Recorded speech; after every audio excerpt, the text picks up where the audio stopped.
Okay, bet we're live. What's up, everyone? We got another episode of Draconian Combat. Got my friend Michael. Got a guest, the one of the top prospects, not even a prospect at this point, one of the top fighters in Arkansas, joining us. And so we want to talk to him, learn about his career, his success. We're going to talk a little bit of UFC, just some MMA and combat sports in general. There's some people I want to poop on in the community, like Dana White. And probably some other people, Michael, we talked about when we texted yesterday. But Hey, we this what do you dude say? hates on Dana White, just so you know. I like this dude, man. You know, I said this Michael? dude hates on Dana White, just so you know. Yeah, yeah, I don't like. I like him, but He I just don't. he sees a lot of shady stuff Dana White does. What do he do? I haven't heard nothing. Except for Freezing stuff. up. He's just the way he. I guess the recent one is the way he was talking about Francis. Oh, And I didn't like the way he was trying to what do you call it? Like act like Francis, like, oh, I didn't care about the fight, or I just don't like his energy. So I'm gonna poop on him personally. okay. But yeah, Michael, you want to kind of get us into gear? Yeah. Okay. All right, Trey. You're froze. How you doing, man? I'm doing good. How you doing, man? How you been? I'm doing good. So just to start things off, you want to tell us about yourself? What gym you're training out of? Okay, bet. You know, my name is Trey or Lendis Fraizer. I go by Ice Trey, and I train out of Tribe Martial Arts in Camden, Arkansas. I've been training there for like 2 years, and I've been fighting for 1. And that's For it. sure. What got you started in that, man? Like, what made you decide that I want to do this fighting stuff? Because Well, you've only been fighting for like not that 1 long, year. only a year, right? Yeah. Yeah, So, a year, and you're 8-0, right? yeah. So what made you make that decision? I'm gonna start fighting. Well, I don't know. It's weird because when I was a kid, I always I just like action, you know, Yeah. like as a kid. So like, Right. I'll imagine myself doing something with like fighting something. I don't know. I just always had that like thought in my head. And then when I got older and I discovered like the UFC, I was like in the 8th grade. Mhm. And I was like, bro, people really do this and they make money off of it. I was like, bro, I want to do that one day. But like my mama never So like put me to train. Wait, Michael, I'm gonna let you ask him another question, but I want to get one question in, right? Because it sounds like you were training for 2 years, but you've been fighting for 1 year. Yeah. So you were able to pretty much train for a year and just start jumping into fights. Yeah. yeah. Yeah, I was Yeah. talking to my dad. I know both of you guys actually fight, but I was considering like taking a fight or two, and I was like, maybe I can just jump in there. I'm like, it might not be as easy as you think. And so for you, what was the transition? Did you feel like you saw your growth in that first year, where you're just like, I could take some fights and whoop on some people? But really, honestly, hold on, if I'm being honest, Yeah, I like when I first came into the gym, I was like, man, I can fight. yeah. I just had that thought because like I don't know, it just like I don't know, it was a feeling like, you know, it's like it felt natural, you know. Okay, I got you. So but I feel like have you been training? I haven't been training. I've trained before, but I was just going to go to a gym real quick and then start trying to fight people. But it probably wasn't going to work. I feel like you're a much better athlete. But you said you just knew it. You had it in you. I guess so. That's what. Michael, how long were you training before you took a fight? Oh man, I was training. Probably since training, like probably since 13 with boxing. Oh yeah, that's true. Getting into an actual gym. Well, I say actual gym because I'm pretty notorious for not even training. I just do a whole lot of sparring, and I'm not the greatest example. But I officially got into the gym, I think when I was 19, and then I had my first fight at 23. So I didn't really rush into it. I just kind of let it happen naturally. Oh, so you did that. But there's nothing wrong rushing into it either. If you got it, you got it. So yeah, if you have it, wrong with rushing into it if you know you got it. Yeah, I was going to ask you, Trey, were you just getting a sense of sparring sessions like you guys know? It's like, I could compete with these dudes, if not more, and just whoop them. But I ain't gonna lie. My first day there, I got rocked by somebody. Yeah. I was like, dang. So this is it. And I'm like, and like the dude who did it, I don't think I should say his name, but I was like this dude is like legit. Yeah. So, like he got experience and all that stuff. So like at first I had a big head, I would say, And then it was like the humble, like you got to be humble. You go was into that. So was that the my bad for cutting you off? I was just gonna ask, was that the first time you really got hit, like that first day where it's like, okay, this is what a real punch feels like? Oh no, I got hit like a lot. Oh, okay, yeah, I've been hit a lot. Got you. Yeah, that's my only concern. Like, if I step into a fight and somebody really hits me with something, I'm like, hold on, it's fighting really for me. And I know you're undefeated right now, and we'll get into like your fights and stuff. But has there been a fight where somebody hit you and made you like, okay, this is like a fight? I would say my second opponent. Mm-hmm. I fought twice out already. Gotcha. Yeah, Daniel Cruz. So that was your second fight in general? And the crazy thing is, because like I'm not trying to make any excuses. It was a decision. Excuses coming, man. And I didn't train for the fight. Oh, so you just popped up, little to no training camp. Yeah, I had like a job out of town and I couldn't train. So that sounds like that's what's up though. You pulled through that first victory, and then what happened the second round, the second fight? But was the second fight the one you didn't train, the first one? He learned from this. I didn't train. Okay, got you. And like the whole throughout my after that, all my other fights, he was there. Like I'm gonna fight you again, and all that. And we just fought again recently in September. Yeah. And I won first round. Iced him out. And I want to ask you another question just about your style. Would you consider yourself balanced or more striking dominant, grappling dominant? What's your preferred? I mean, we're all MMA fans, but what's your preferred art? Is it like the BJJ? What do you think? I say balance. Balance. Like when I be myself, because it's like whatever I got like in my utensils or whatever, right? Like, I use to my advantage. My whole body. And I don't want to. You can make this comparison if you want to, but stylistically, do you think you have a comparison in like the UFC as far as the way you fight? Or do you model your game after anyone, or is it just? It's just me, Mm-hmm. I don't really have like nothing in my head to go after. I got you, Michael. Did you have another question? I think. Yeah, I did. All right, so we gotta figure this out, okay? Trey. Yeah. The nickname is Ice Trey. Yeah. And I've seen you fight, I believe, 3 times now, and you usually come out with a mask. Oh yeah. So my thing is, what's your inspiration with the mask thing, and then also the nickname? How did that come about? Okay, which one you want first? Roll the dice, pick one. Okay. So let me be honest with the mask. So both ideas kind of came from my uncle. Like he like my role model, my uncle. Yeah. But like one day he had came down to visit us, and he had like these purge masks. Yeah, I know what you're talking about. The first mask I had worn, and like we was just like shooting a video like in the dark with the lights and stuff, and then he left them here after he left. Like he let us keep them, me and my cousins, and then like before my fight, I was like, you know what, I'm gonna put this on. Like it was just like I'm gonna put this on, like and walk out to it, and like bro, hold on, can I show you a photo? Yeah. Like at first I was like. Because I don't know why I wanted to. It's just something I wanted to do. I thought it was going to be lame, really. To be honest, anybody, okay, if you would have told me, if I didn't know you, and I was like, this guy's coming out with a mask, come on, man. Then you go out there and you finish all these fools. So you're 8-0, you can do what you want. And it was for my first title fight. So I was like, man, if I lose, bro, like, and I had to if I lose, I don't know. Okay, let me show you.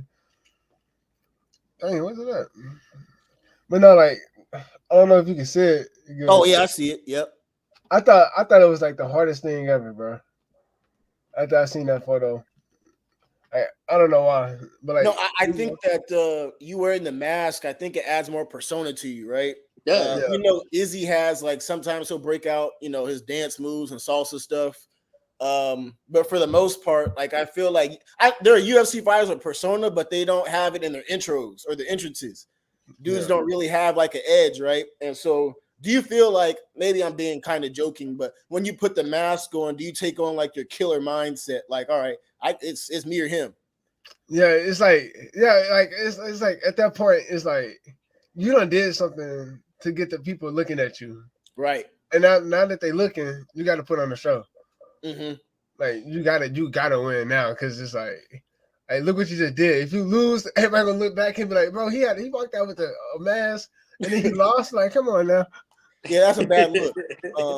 And then I think Michael had asked about your nickname, right? Yeah. What was the origin of that? So my uncle, like, I forgot what happened.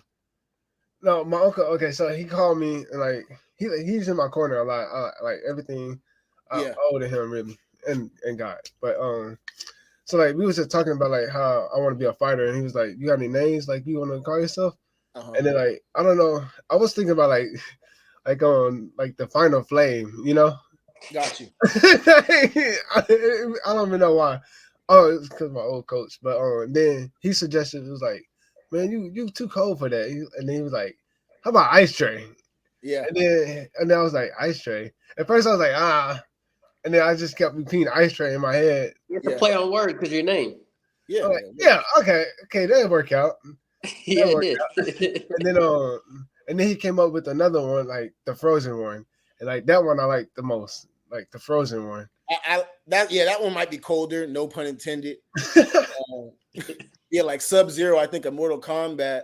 And so you got your nickname. Wait, so is the nickname Ice Tray or is it the Frozen one right now? What do you kind of go with? On my Instagram, I put the Frozen one and then Ice Tray underneath it.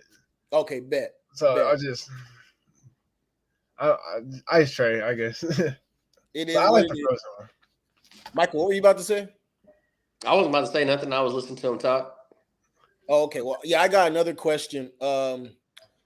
I guess I asked you like when you got hit in a fight, right? Oh yeah. But have you obviously you're undefeated. Have you felt like any of these guys have really tested you, like made you say, dang, like, shoot, I gotta dig deeper, or has it been not so much smooth sailing, but it's been comfortable? Okay, yeah, like earlier, same answer. I mean, same answer. Like my second opponent, like, because I mean, I went in there, bro. At first, I was calm. I was calm and cool. Like all my other fights, I'm like, I'm not nervous. I don't ever be nervous. And then I stepped into the cage, and I was like, damn. I was like, dang, I didn't train for this. Right. I was like, oh man. And then the cage was so small. It was like, yeah, it is a small cage. Like if you take in Arkansas, is it like what do you call it? What's that gym they have? Is it Apex size or even smaller?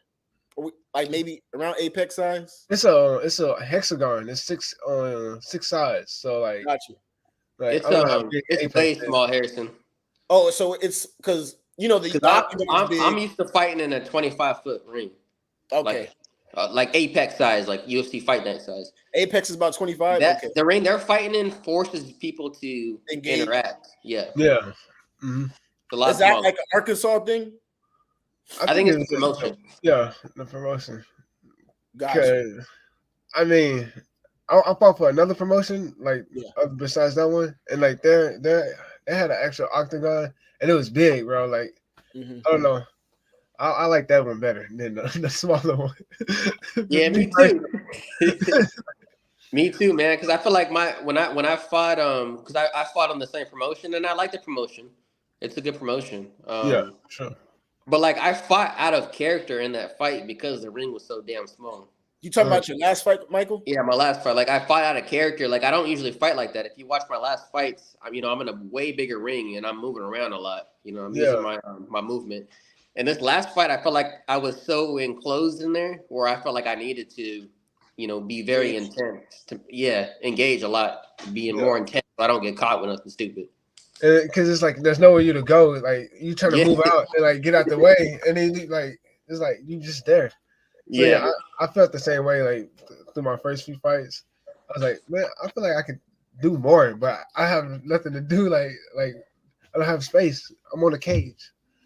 But hey Trey, if you don't mind, I want to dig in deeper on that. Because you were saying for that first fight, you didn't really train that hard, and then you kind of took that. Well, the second fight, or the first fight, I think we're getting it mixed up. No, the first fight with Daniel Cruz, yeah. Okay, but that was my second. The first one you didn't really train well, so I want to dig into your brain a little bit. So what in you decided, all right, this is a serious sport. I need to train a little bit harder. And then what did you take from that first fight to now you're 8-0? So what flipped in your brain where, okay, this is a real fight. I need to take this a little bit more serious.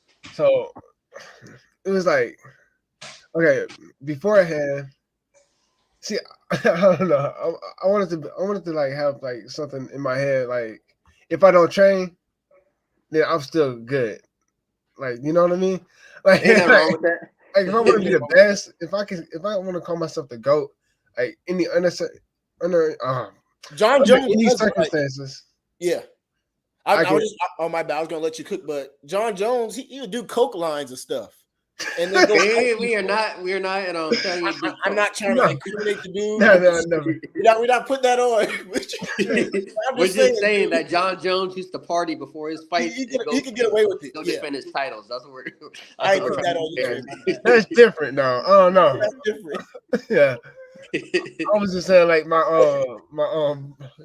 physical condition. Yeah, I got you, bro. I'm giving you a hard time. But go ahead, though. Yeah, what were you gonna say? Go ahead. But like under any circumstances, like I feel like if I want to be called, great, I got to be able to perform great. Whether I haven't trained in 5 years or more.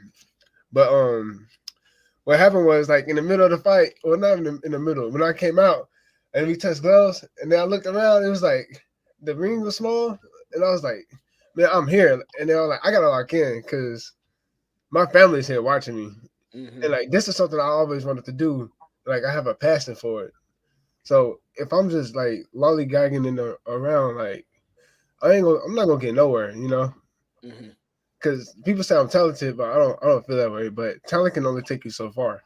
There's people out there with real skill that like will really like do something to you, in the cage. So like it got to be taken serious. It can't be taken lightly at all. No, that's a good point.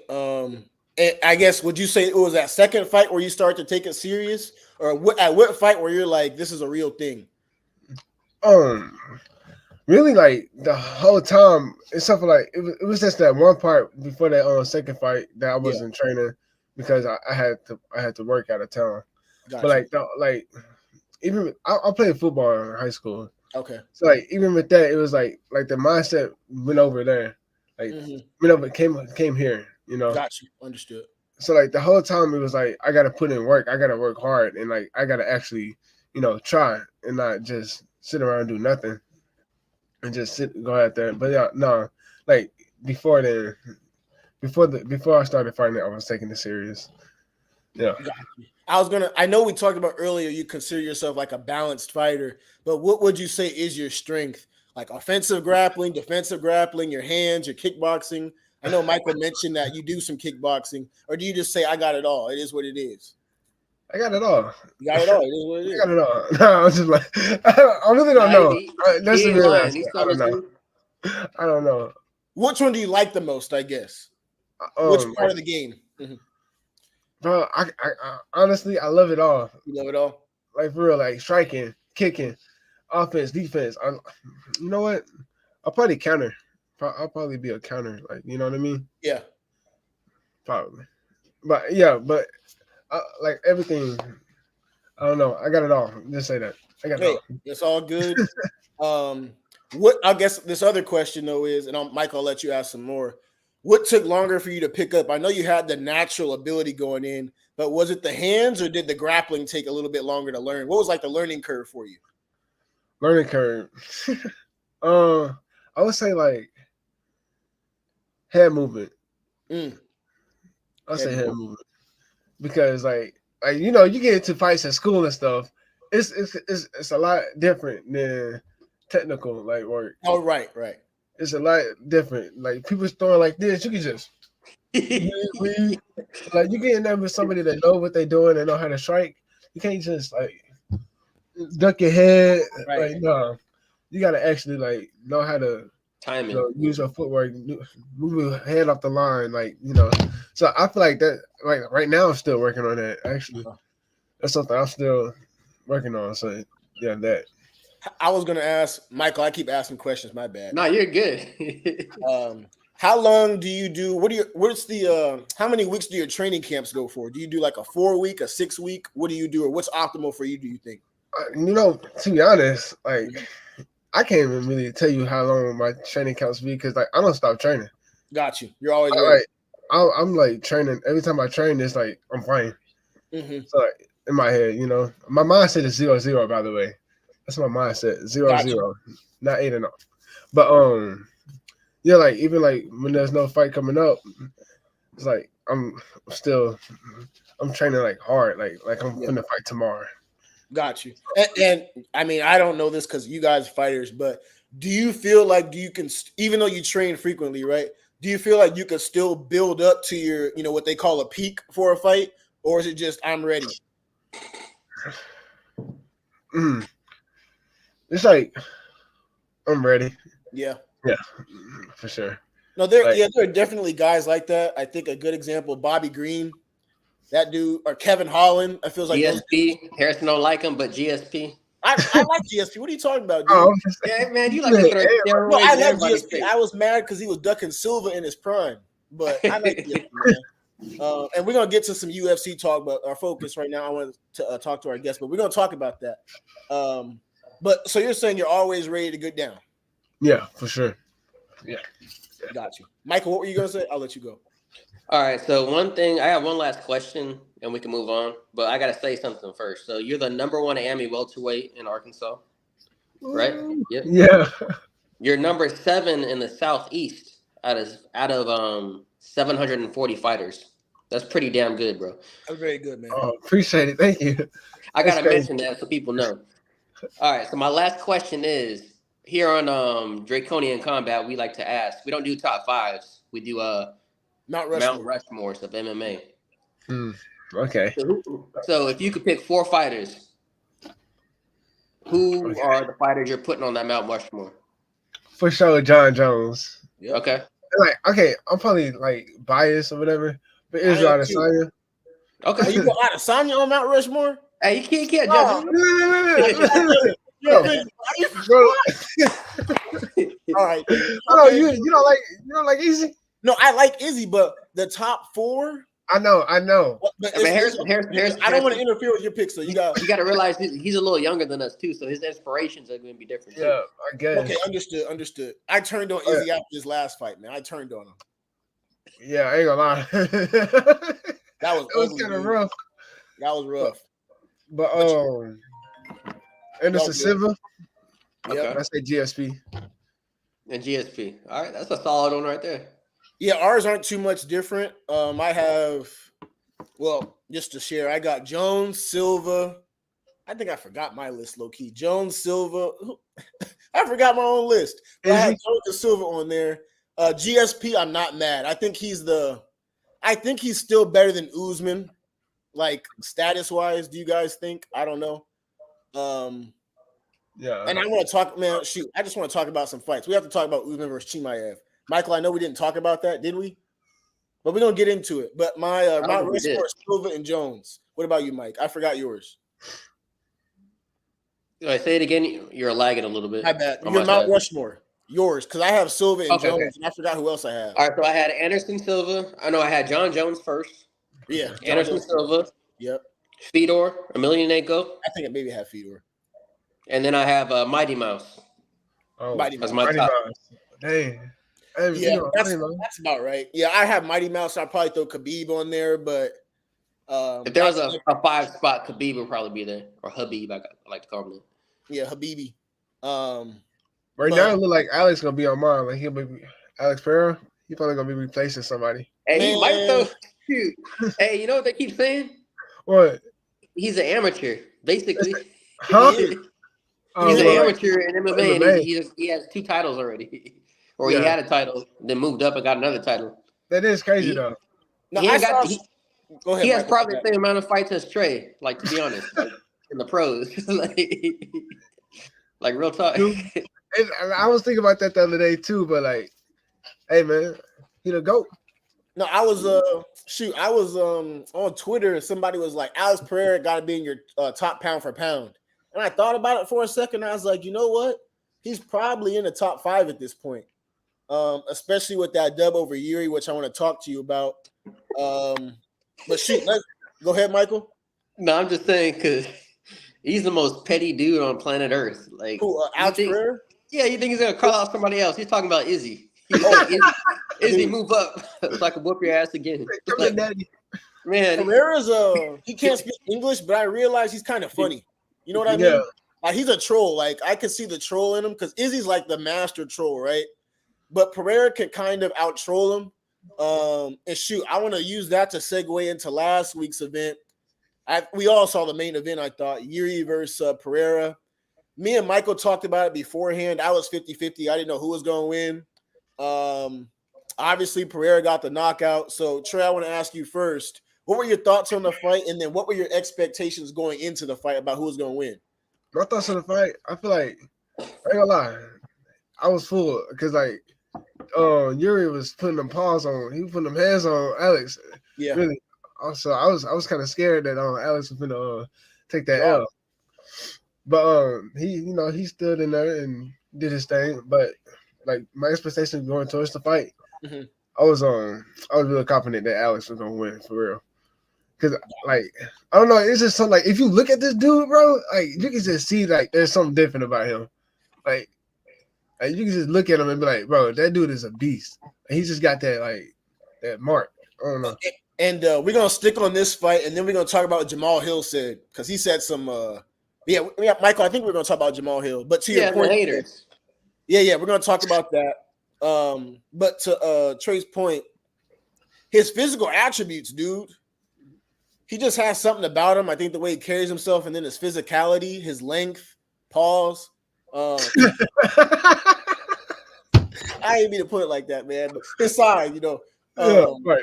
And Jamal Hill had said something though. He's like, I walked up on this dude. He's not a big dude. I'm like, okay, I hear you, dude, but I've seen him in the ring. He has some good physical attributes. And when he was fighting Yuri, I saw that calf kick working.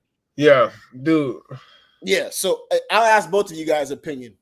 Does a calf kick really hurt? Because Pereira doesn't seem like he's generating a lot of power. No, yeah. But I'm saying Yuri, this ninja's falling out the. I'm like, what are you doing, dude? Get up. So is it painful?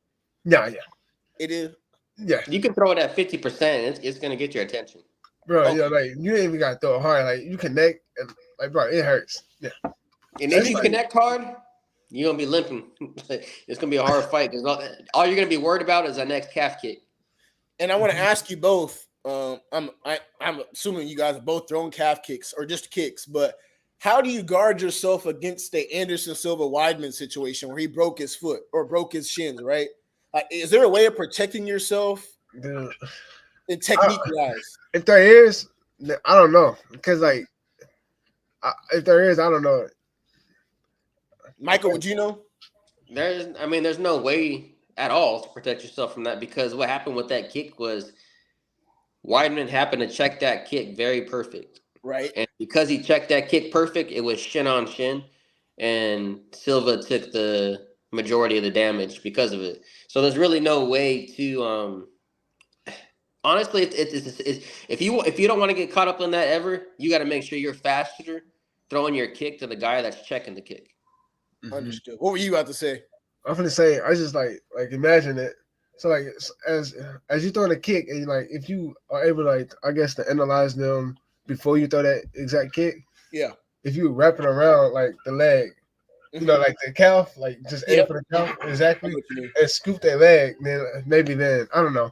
But I was just curious because both of you guys are fighters, and I was like, is there a way to protect yourself from that? Because hypothetically, right, I take a fight. I'm not about to lose my leg throwing a kick, dude. I'm just not going to throw kicks then. Do it John Jones style. Yeah, John Jones style, his oblique kicks and the different techniques. But I was just curious. And so we saw Pereira use the calf kick. We saw Yuri start to, in the first round, I think, get close and start to get in those exchanges. Michael, I'll let you cook. What were your thoughts on the fight? I thought it was competitive, but Pereira obviously is more fundamental with his striking. And that's what won him the fight. When he caught him, it was very fundamental. You know what I mean? So his discipline with his striking and staying with the fundamentals is what won him that fight, and his power. Like I mean, he has a lot of power, so that's what won him his fight. Yuri he's very good. He's powerful, but he leaves himself open a lot. And Pereira is not the type of person you can do that with. 1, 2, maybe 3, and it's a wrap. You can't make that many mistakes with Pereira. No, for real. They showed Pereira doing a drill actually, where he I think rolls off the punch, and then pretty much he did the same thing he did to Yuri. And it's then, a highlight of all the same knockouts off that same combo. Right, that combo, man, is vicious. And I guess, ultimately Yuri got knocked. But what I want to ask you both is, when I first saw it, I think I texted you, Michael. I was like, what a weak fight, because I thought the stoppage was early. I was frustrated. I was like, Yuri's still going. And then I found out afterward that Yuri was out. I was like, okay, it kind of makes sense. And so, Trey, what were your thoughts on the stoppage initially? Did you think it was early or late or on time? When I seen it, I was like, But then, they played the replay, and like, dude, Yuri looked like he was still like, trying to fight his hands or whatever. Like he was still right. So I was like, dang, they got to be like I don't know, bittersweet feeling to have like in your head seeing that replay as the fighter who won. Right. And like it looked like he's still in the fight, and I just got this belt. And like, dude, Yuri is a respectful. He's a respectable dude. Yeah. Yeah. Like so, no fault. But like, but then when he said that he was out, then I was like, oh yeah, forget that. Yeah, forget it. Alex won. Like, let's go. Yeah, Alex won, man. And I looked at it, and I was rooting for Yuri, and I was like, it was early, but then Yuri's like a respectable samurai dude. Like, I died, and he'll just tell you straight up. And so he's like, dude, I was out, and so that's when I was like, all right, dude, Alex won. It was those elbows. I'm not sure if those are legal, right? Because you have the 12-6, 6-12, whatever you call it. Well, it looked like he was doing like, okay, yeah, I hear you. Like, like he was like right here, because it was coming, it was landing like on the ear right here. Right? Am I tripping? No, you're not. No, you're right. I feel like I thought it was legal. It didn't look like he was coming here because his head is these are his ears. So if he was doing this, then it can't be landing. I hear what you're saying. So if he's like going on the top of the head, then maybe that's sketch. But he was kind of just side swiping. Right, angle. Yeah. Like it was like one what 8? Yeah, I don't know. Yeah, so I don't think it was dirty or anything like that. I thought the stoppage was right after I heard about what happened. So, sometimes the refs are too early, sometimes they're too late. So the ref ultimately got it right. But right after, I was like, man, this is garbage, dude. And I was rooting for Yuri. Yeah. But I don't hate Pereira either. But I guess I want to do is play some matchmaker, right? So that bald-headed dude, Dana White, after the fight. I'm sorry, I got poop on Dana. He's like Jamal Hill's next. Actually, no, forget that. I'm gonna take it a step back. Pereira's post-fight comments. So I think we all got a sense of what he said, right?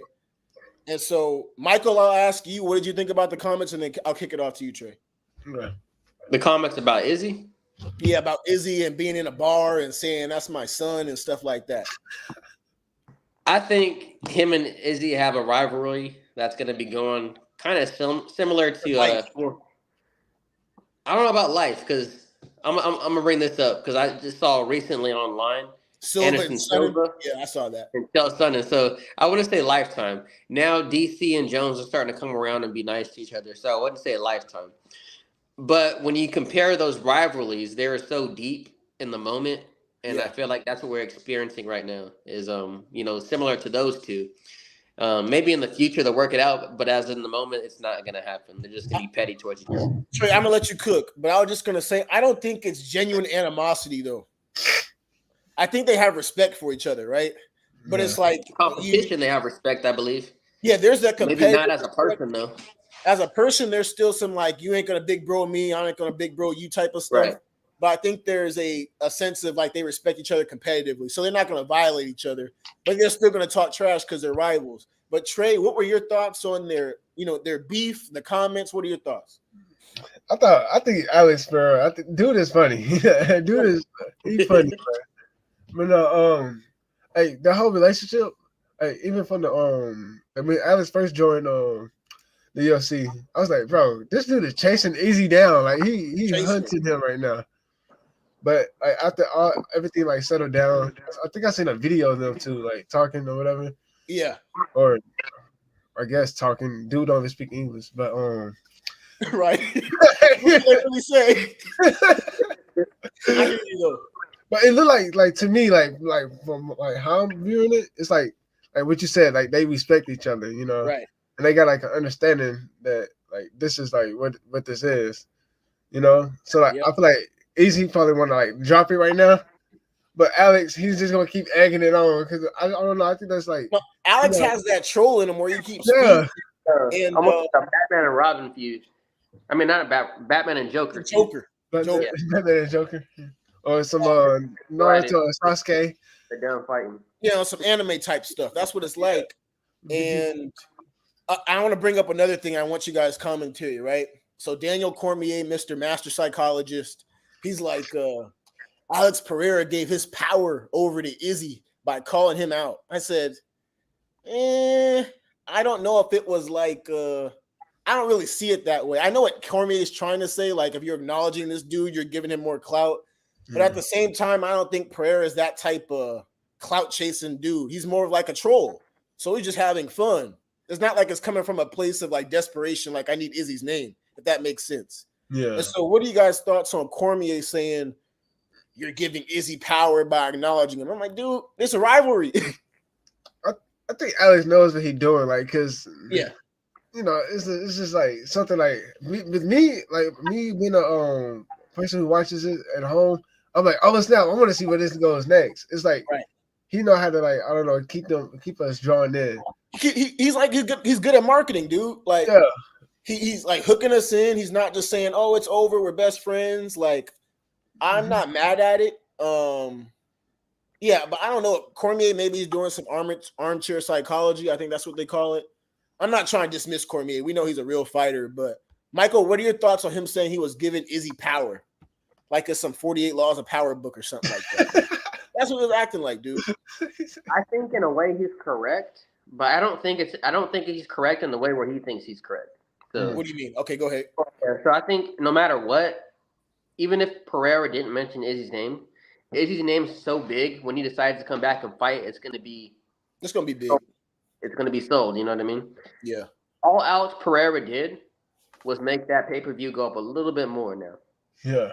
And now they're gonna, work with each other to build each other. I mean, that's how it's gonna work. So I believe, DC with his comments, there's truth to it, but I don't believe there's truth to it to what he believes. Gotcha. I believe they're both gonna catapult each other with this rivalry. No, I agree. And then what I wanted to get into next, because they're kind of tied together, was Jamal Hill, right? And where he is in the title picture. Haters. So Dana White said after, he said Jamal Hill's next. And I think Jamal Hill, I was watching an interview, he said Izzy texted him. He said, I think he said Izzy texted Jamal. He said he's all yours, talking about Pereira, right? And so we have Hill versus Pereira. And Hill's been coming out here saying, I'm going to whoop Pereira's ass. He's like, I'm going to knock him out. And all these incels and racist people are like, oh, he's too confident, blah, blah, blah, blah, blah. Why are you so confident in yourself, Jamal? And so that doesn't sit right with me, but I mess with Jamal. But my point being that, how do you guys look at that fight, Hill versus Pereira? And Jamal said that, this is what he said in the interview. He's like, I could take Alex Pereira down, but I don't want to. I want to knock him out. I said, okay, if you got it like that, you got it like that. But he's saying essentially, I'd rather fight Alex at his strengths than his weaknesses, though. And so do you guys feel, Trey, I'll start with you. Do you feel that's right by Jamal saying, I'm going to just beat you where you're good at and show you I'm better than the world, That's right.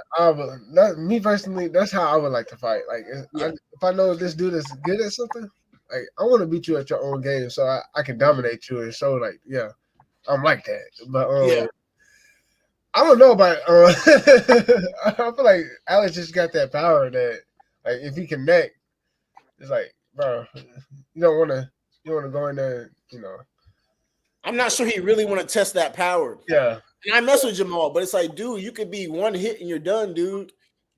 Yeah. Who would you favor? Bro, Alex. Really? Favorite Alex? Yeah. I got a 50-50. Michael, what about you? I ain't gonna lie, I'm glazing right now. Oh, you good, dude. We don't. This is Draconian combat. Unfiltered over here, man. Yeah, so we don't care about that. Michael, what are you gonna say about it? That fight, and then Jamal Hill in general. Versus Jamal Hill. First off, I don't get the hate. Like, what are you supposed to do? What are you supposed to be like? Oh my gosh, Alex Pereira's the boogeyman. I'm gonna give him respect and fight him. Nah, he's gonna say I'm about to beat this dude. So I don't get the hate. Him being confident going in against Alex Pereira. Mm-hmm. And then the second thing is, I think we have a better competitive fight with Jamal Hill and Alex Pereira because Jamal Hill's style is a little bit more disciplined with his striking compared to a Yuri. It is. Gonna fight a smarter fight. He's a better boxer than Yuri too. Better hands. They can both hurt each other. I believe they both can hurt each other. You got to remind yourself that Izzy knocked out Alex Pereira. Right. So Alex Pereira can be knocked out. Oh yeah, he's not invincible. Yeah. He's just super powerful and he can knock out, people too. Right. So when you say 50-50, it really can go either way. Based off this fight with Yuri, though, I'm looking at it as like it really comes down to who fights a smarter fight in a 5-round fight. Yeah. I think Jamal's smarter than Yuri. I think Jamal's smarter than Yuri, but if we're talking about I think Alex Pereira has a slight edge. And that slight edge, I'll say like 60-40. 60% Alex Pereira, 40% Jamal Hill. And that slight edge is, for some reason, Alex Pereira is able to stay fundamentally structured with his striking. Even if he's losing, he keeps that same striking in each round where he's very disciplined. We're keeping his guard up, not rushing in. And it pays off in the later rounds. You're talking about a 5-round fight. So that's why I say 60-40. I'm going for Jamal Hill because I want Jamal Hill to win. But if I have to put money on it, I would probably say Alex Pereira by a slight. Do you think Alex has the more what I call the danger edge? Jamal obviously can knock somebody out. He has hands, but he doesn't feel as dangerous. Like Alex Pereira feels like I can get caught with the hook. I can get caught with the flying knee. I don't know what's going to go down. Who would you give a higher danger rating to? I'll start with you, Trey. I don't know. Yeah, that's something. Hold on. Because I forgot about the knee. And he do got good kicks, too. And his kicks, yep. I forgot about that. I'll say Alex. Alex, I think he's more dangerous, yeah. And, like, he don't even look like the type that, like, can be, like, how you say, a good athlete? Like, yeah, like athletic or versatile or the freak is the word? Oh, that's the word, versatile. Yeah, okay. Versatility, yeah. But yeah, like it's like he's like all around. Like I feel like he got. Well, I don't know about his grappling. He was defending against. You say it's garbage. I mean, he was defending against Izzy. He defended against Izzy, but we know Izzy can't grapple.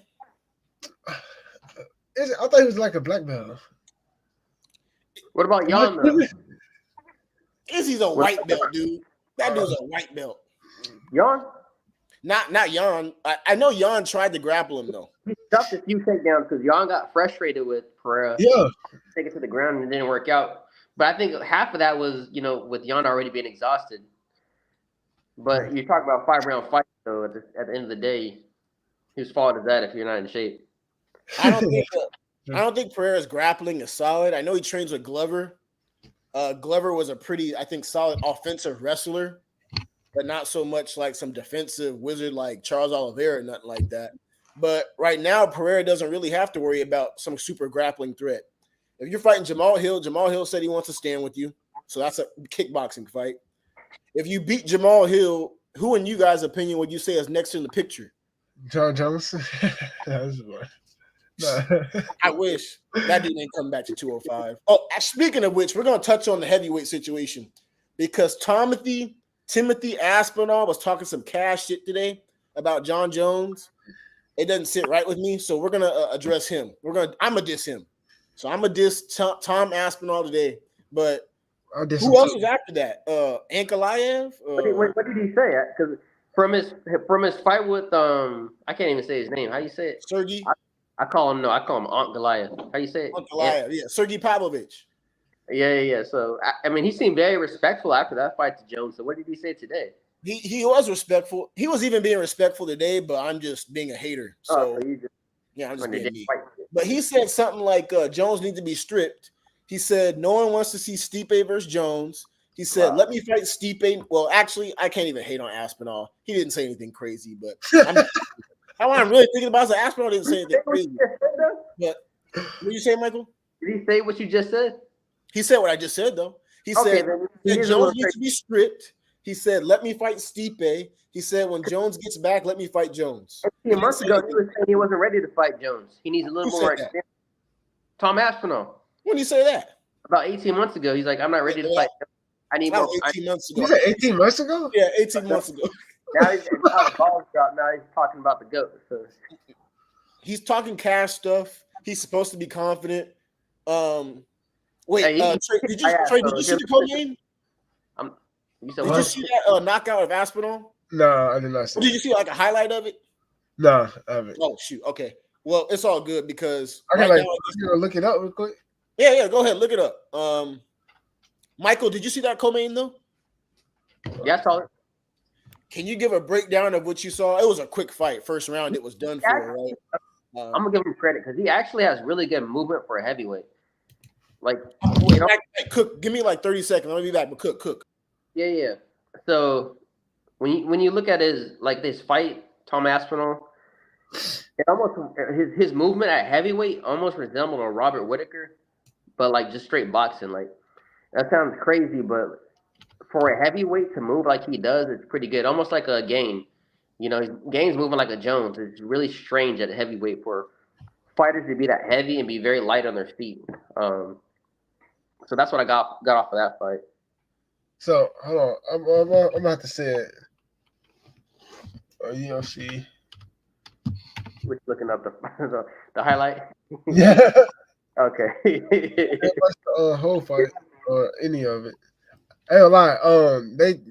The whole gym they threw a party at my coach's house to watch the fight, but I was with my family, so I couldn't go. But I made sure I was able to go for the Alex Pereira fight. I had to leave, but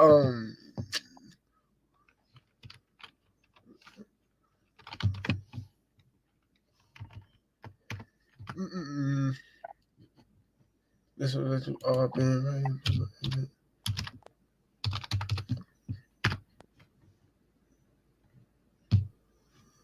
I said co.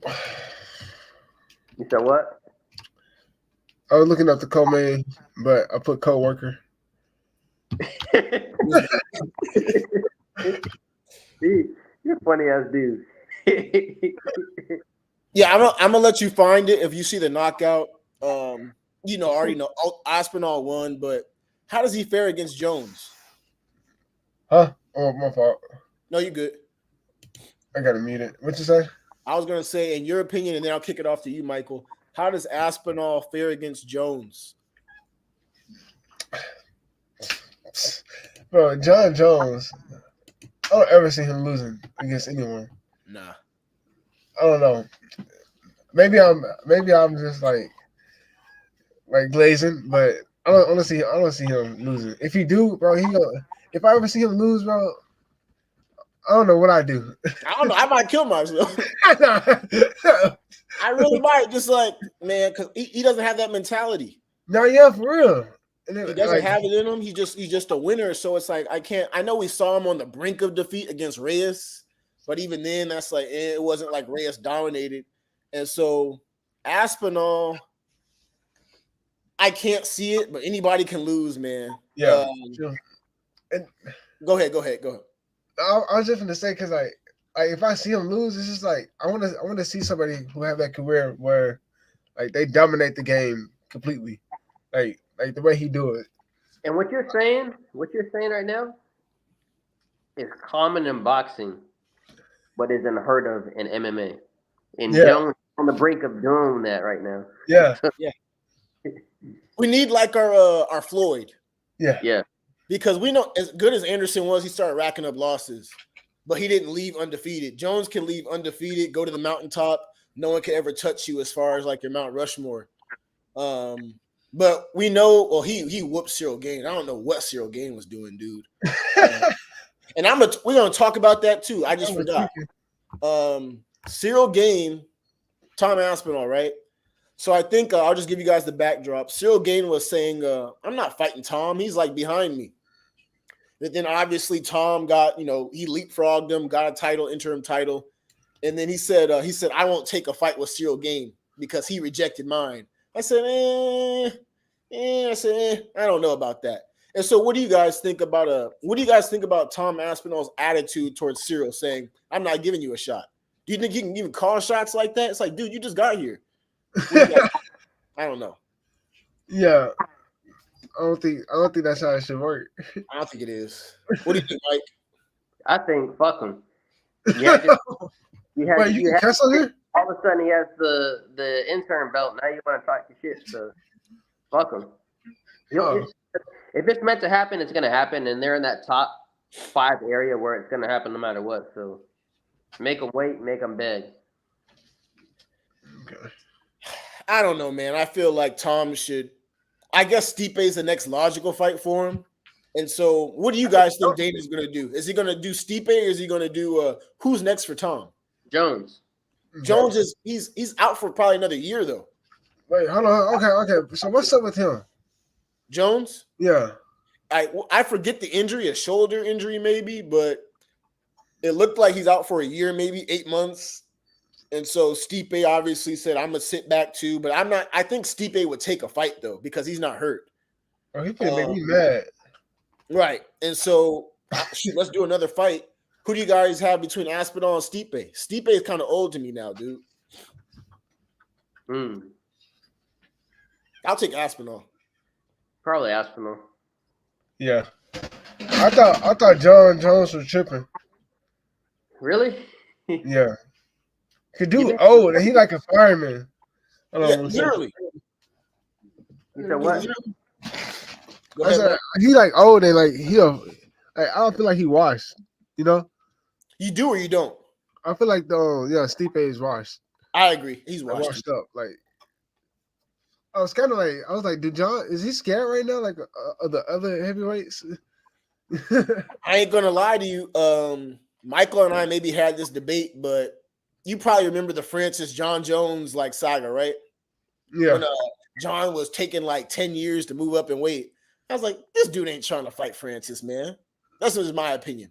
I don't think that makes John Jones a bitch. But I'm just saying, I'm not in a rush to fight Francis either. Like, dude, I'm good, Francis. I'm going to act like I want to fight you, but I ain't fighting you, dude. I'm going to wait till you leave. John Jones, he came into the UFC and Francis left. So I can't really like think like that because Ngannou, he left. He could have took that fight. That's what Michael was saying, I think. Right, Michael? Like, as far as Francis could have stayed. Yeah, he could have stayed. Yeah. It sounded like to me, it sounded like Ngannou was running. Man, I don't think Ngannou ran either, though. I think it came down to money. I think it came down to money. They couldn't agree. And the UFC got tired of negotiating with Francis. Yeah. Because of that, I don't believe the money they gave John Jones was originally agreed. I believe once Francis, left for sure, they said, "All right, Jones, guess what? You get double now." And to rub it in his face a little bit. That's the question though, because I think I heard about $8 million, but then this cokehead Tyson Fury, because Fury just fought Ngannou. This dude came out and said today that he made $62 million. I don't believe him. I think he's capping. He said he made $62 million boxing Francis in Saudi Arabia. 62 million. No, you didn't, dude. I don't know because they be making money, bro. But hey, to your point though, because as I've been learning more about like the Saudis, because they're putting on this huge boxing card next month with like Wilder, AJ, everybody. These dudes are like trillionaires and billionaires. And so one of the people I was listening to, he said the lowest dude on the card for like that big boxing event in Saudi Arabia next month, he's making like 10 million. If the lowest dude, like an undercard, making 10 million over there, then it's really not that far-fetched to think Fury walked away with like 30 maybe. 60 is a lot though. I don't know about 60, but 20 or 30. What do you think? Don't Floyd make like 500? 500 million? Yeah. I would have to look. I know he's making something serious, but I'm thinking more 200 to 300. But 200, I don't know, man, I'll take $1 million, man. I'll fight Deontay Wilder for $1 million. For $1 million? They're going straight to hospital bills, bro. Straight hospital bills, man. Speaking of which, right? Because y'all are both on the amateur MMA scene. Are they paying amateurs right now to fight? Or no, not really, not at all. You see that for free. Yeah. Not even a stipend? Bro, nothing. Nothing. You get, if you get hurt, you get an insurance card or whatever. Uh-huh. And you go to the doctor for free. Okay, so there's some benefit. Like hey, I'm gonna touch on that real quick. That's not with every promotion though. Really? No. I thought like the commission like provide that. Arkansas is probably the first time I've been around it. Like I fought with no insurance my entire time I've been fighting. So this is the first time where like a promotion's like, all right, we got you 100% if you get hurt. So. Oh snap! I thought like that was just covered. They really lame for that. Oh, excuse me. And they're real lame for fighter pay. And I just feel like talking, so we could talk about it too. But so amateur system though, there's rarely any payment, if at all, as far as you guys know. No, you can't. You're not allowed to get paid as an amateur. Oh, I didn't even know. That's garbage. Yeah. That's real weak to me. But you know how these people are, these higher powers, right? As a pro, go ahead. I'm sorry, but like it's like as an amateur, like you're an amateur fighter, so like if you get paid like to fight, then like you might as well just become a pro. So like my coach was telling me about like I don't know how that works and stuff. It was like I was supposed to do like a tournament, and dude was like we give out $200 or whatever, but like it wasn't even like legit, you know. Yeah. Like they said, but he was like, if the commission hear about that, they're gonna force you to go pro. Like you won't be able to fight as an amateur again. Oh, okay, that's interesting. I heard that. Yeah, so I really don't know how it actually works, but so no, you guys both got more insight than me because I don't really know the ins and outs. But I'm guessing the pros on the local scene, maybe they get those $200, $500 checks. Maybe not though. In Arkansas, probably not. Shoot, I don't know how the pros. I don't think I actually met a. No, I have met a pro. I'm tripping, but I never asked like how that works to like. Right. I don't want to like pocket watch. Pocket watching. like man, backpack, bro. Yeah. I wouldn't want to be pocket watching, but I'm just curious because I feel like fighters aren't getting compensated fairly. Yeah. You guys go out there, fight is literally to the death. I mean, let's not get it twisted. People like because there's not a lot of MMA deaths, like it's to the death, dude. Most people just end up waking up after they get knocked out or submitted, and then here's $0. Like what? Yeah, that doesn't sit right with me. And do you guys think both of you guys? Do you think amateurs should get something? I believe they should get if they sell tickets, they should get a percentage of the tickets. Yeah, they're not going to pay you for your fight because you're amateur, but right if you can bring in 20 people, 30 people, you deserve to get a percentage of those ticket sales. Because you're bringing a portion of that crowd to the promoter. You know what I mean? He making put money in his pocket. What are you about to say, Trey? I mean, like at least like pay for the travel expenses and like food and stuff. They take care of us, you know? Yeah, no, for real. Well, there was Trey. I know you're probably familiar with One Championship, right? Yeah. So I think they have cards every Friday at like 4:00 in the morning. But Michael and I were talking about this on the other show. But the deals are so what's the word for it? So like I guess the word is draconian, but you would call like restricting. Like they're like, as soon as you get a championship, you got to stay with us for 2-3 years. Blah blah blah. All this type of weird shenanigans, right? And so in the amateur circuit, when you guys are like signing up for your fight, this is a question to both of you. Is there like some contractual obligations, or is it really just sign up, no legal liability? If you get knocked out, fight. How does it go? What's the process? I'm just curious. Yeah, Yeah, that's no like contracts, right? Yeah. I don't remember if it's. Well, you never like signed nothing? Oh, go ahead. No, my last fight, the Arkansas State Commission, like now you gotta sign something that says that you can make weight and you'll be there on time, like at weigh-ins. Yeah. So I think they said you get suspended if you don't make weight. So like they're trying to hold people accountable.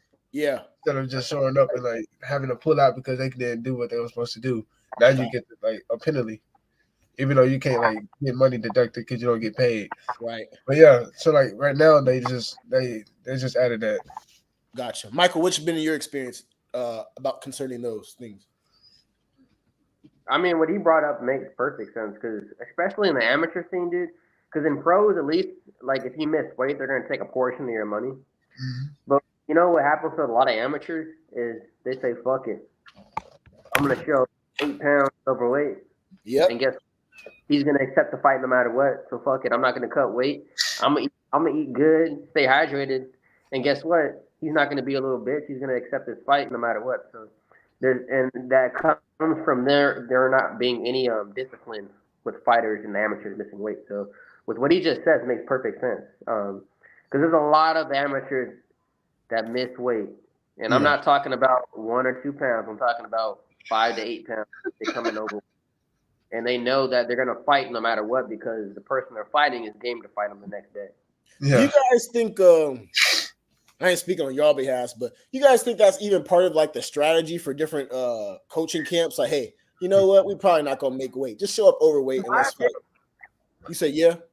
Chimaev did it. I was about to say Chimaev did it. He said, he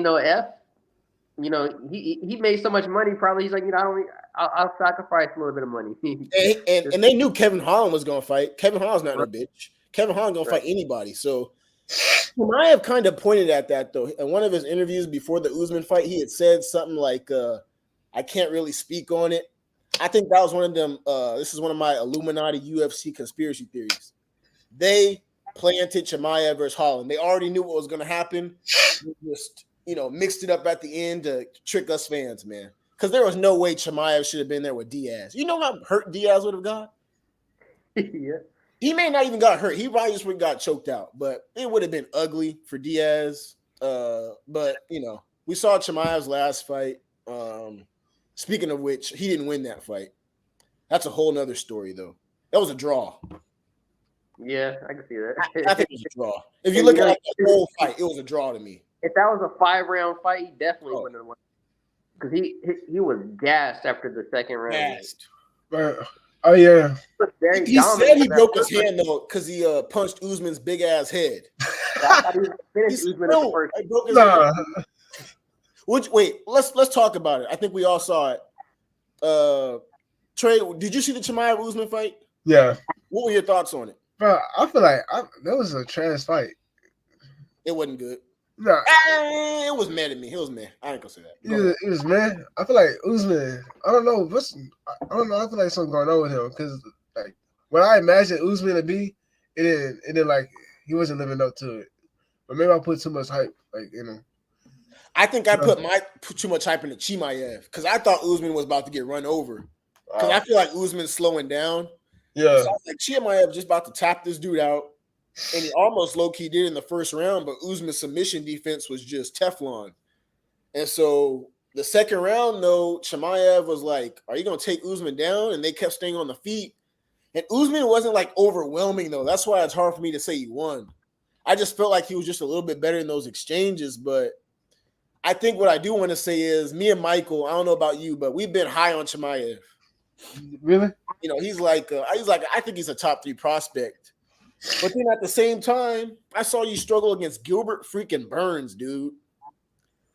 Which is fine. He's a top guy, welterweight, whatever. You struggle against him, fine. How dare you struggle against a top 3 opponent? How dare you struggle against a top? Because I thought Chimaev was a god. I thought he was a god. And then I saw this dude get beat. I said, oh, hell no. And then when Usman almost gave it to him, I said, this dude's not who I think he is, man. Really? And so I guess my question to both of you is Chimaev being overrated? I think he's good. I think he's good. But I think anybody in that top 3 is he better train for those 4th and 5th rounds. Yeah. Cause it's like he's sneaky though, you know. Mm-hmm. I think all of them are really the inbreds.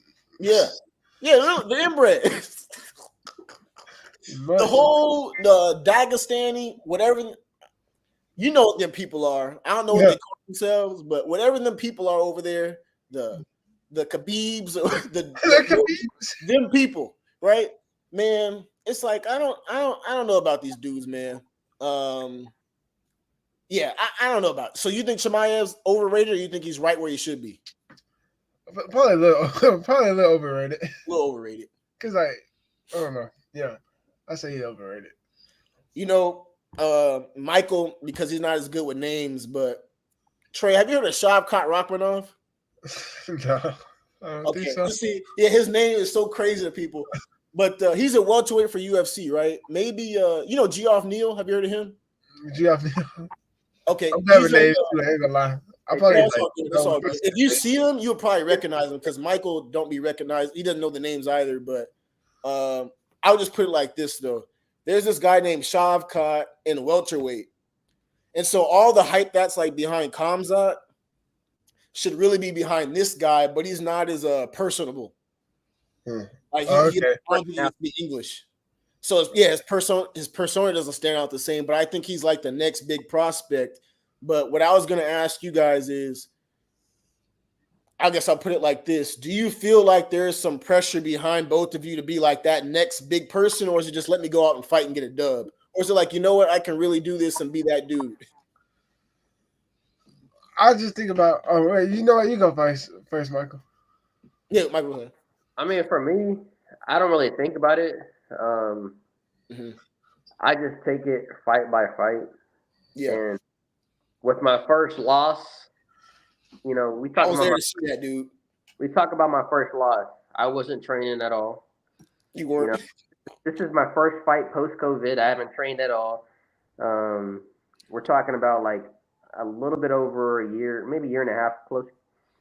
I'm eating good. You know, I'm in Rhode Island. I'm working. I get a message saying, "Hey, you want to fight in 5 weeks?" I said, "Bet." I was 190. I lost the weight. You know, I made weight, and then I went in there and lost. And I don't even know if I lost because the skill wasn't there. I think it was a lack of just training, the muscle memory, hitting the bag, you know, tapping, the sparring, the rolling. And my bad, I went on a tangent. What was the topic of the conversation? I forgot because you went too long on a tangent, dude.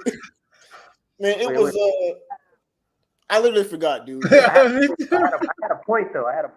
You had a point, man. I think we were talking about. I forgot, man. Go ahead though. Talk what you gonna say, man. Hold on. How to do it, amateurs? The fight. What was it? Like having like a personality or a persona. That okay. Yeah. So my thing is, I don't really, since that loss, I really don't think about it because I think with that fight that I lost, I was thinking, all right, now I'm back. You know what I mean? Yeah. I was posting extra on social media and stuff like that. And then from that loss, it kind of humbled me a little bit, and then it made me realize I need to take this a little bit more serious. Yeah. At least leading up to the fight, not taking a fight if I'm not training like I used to. Yeah. So when it comes to taking a fight, I really don't think of a persona because I know. But everybody's different though, because I'm not Trey. I'm not the type of person who's gonna walk out with all, you know. I can't do what Trey does. All I can do is me. So Trey says you know what I mean? Well, all I know is when I step in the ring and I fight, then I'm gonna show out. Yeah. As far as what happens before and after that, then I'm not that dude. So I remember the question now. That's what I do. Yeah, I was gonna say. I remember. I was saying, you guys feel the pressure to be like that next guy. And like MMA to say, you know what, I'm that dude. And so people are looking at me to do things. I know, Trey, you were talking about your performance and the family pressure, not want to be embarrassed when your family's there. But, you know, you got a social media presence and things like that. You're like, man, people are really looking at me like I'm that guy. I can't disappoint them. Or is it just like, let me just get this dub? Yeah, like, it's like when you, how I think of it, it's like, people like keep coming up to me, like people I don't know. Yeah. And like it's like they're hopping on this train. And it's like it's building up the hype.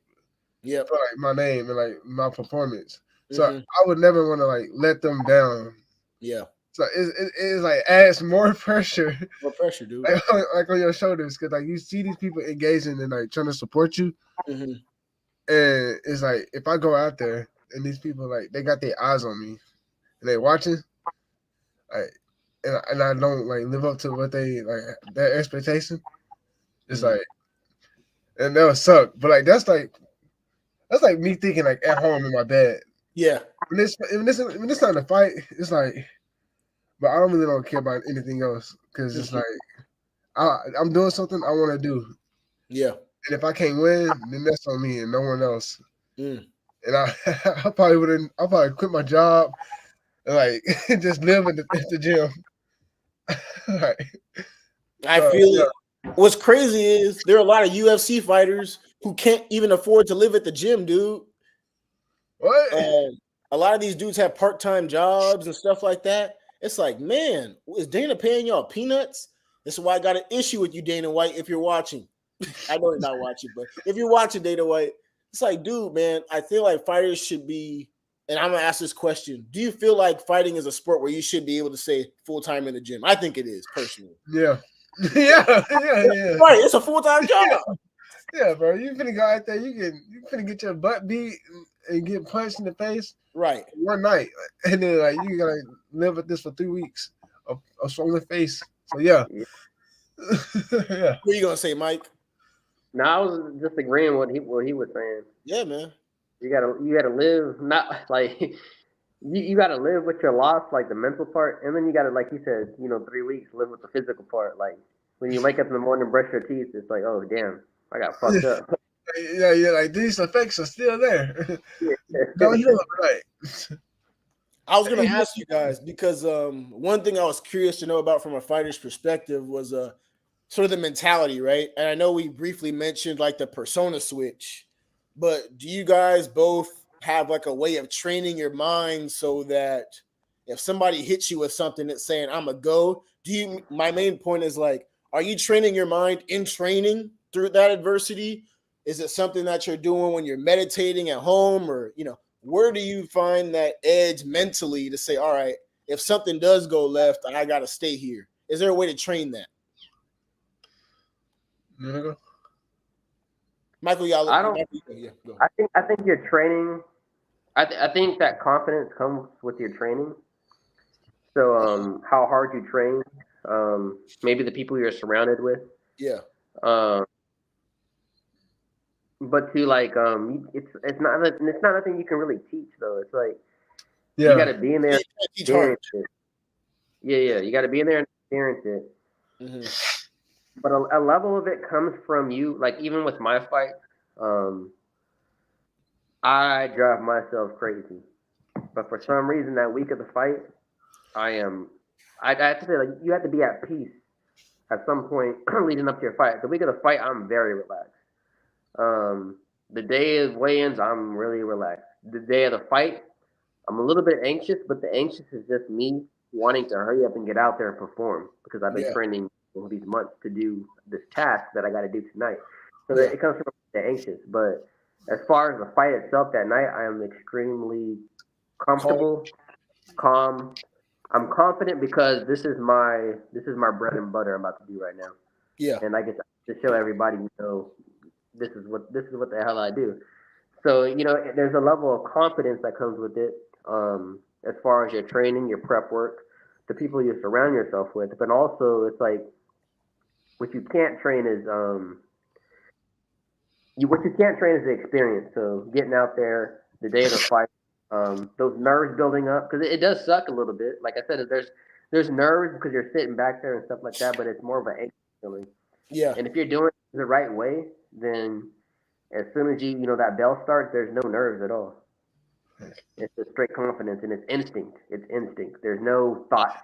There's thought, but it's thought that's so fast where all your training, your preparation has come down to those milliseconds and your responses in your brain, where you're just freely flowing in the fight. Got you. Trey, what are your thoughts on that?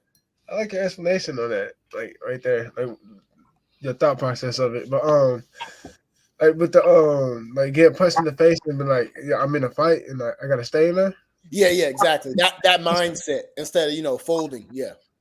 That like I don't know if I train for it throughout my whole day, like every day. Yeah. I'm alive. If I'm awake and thinking, I'm thinking about fighting. Yeah. So like I'm just like constantly like having like different scenarios of me fighting, like me losing, me winning, me doing like a move, someone doing a move on me. Like I'm just like repeatedly thinking about it, like imagining it. Yeah. Like all day. But like that mindset of like being like having that dog, it's like right. Like it gotta come from. I was about to say it's coming from the center. Yeah, it's coming from the heart, man. It's like you gotta like it's like a tick, like it's like I can't really explain it. Mm-hmm. But like you get punched in the face, it's like you feel it and you take it, and then you just come out and just like I don't know. I can't explain it. No, Michael tried to explain it similarly. He said it's like it's more like in a sense, right? Digging deeper. Like yeah, I just can't. I got family watching me. What the hell? I ain't gonna go out like that. But I guess it sounds like what you're both are saying though. It's not so much something you train, but it's like it's coming from a different place. Yeah, like something you find or come upon of like by pushing yourself. Like let's say like you go for a run and like you tired. Mm-hmm. You're tired and you can't get no more. You can't go no more. But like, you so close to finishing. Right. It's like you like bring something deep from within. And then you just like push through. I don't know. But no, I hear you, and you guys know better than me because you guys are fighters. But I was just curious though, because I wasn't sure if it was something people mentally trained for. And so, as an example, right, Izzy has mentioned in like some of his older interviews that he went through like the what do you call it, the depths of like a fight and training.